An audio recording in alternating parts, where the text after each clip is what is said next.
నీకు భయమైందా? నిన్ను పంపించిండు. నా ఫ్రెండ్ కి భయం కాలే, వాడికి హెల్త్ ప్రాబ్లం వచ్చింది. నాటకాలే, మీ ఫ్రెండ్ కి భయమైంది కావచ్చు. అంత లేదు, నిజంగానే వాడికి హెల్త్ ప్రాబ్లం వచ్చింది. ఎవరు వస్తాయండి? ఫైటింగ్ చేద్దామా? సరే రా, ఇప్పుడు చూసుకుందాం. నేనంటే భయపడుతున్నావా? ఇంకోటి భయపడతాడు. నువ్వు కావాలంటే నీ వాడిని తెచ్చుకో, నేను నా వాడిని తెచ్చుకుంటా. సరే రా, నేను నా వాడిని తెచ్చుకుంటా.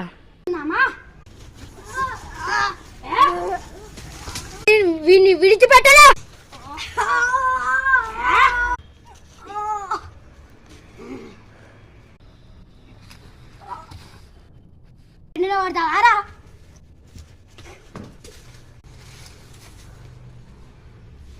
నా కలరే పట్టుకుంటావురా?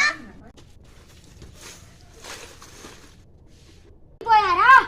ప్రేమ్ నీకేమైంది? అయ్యో, నీకోసం నేను నీళ్ళు తెస్తా.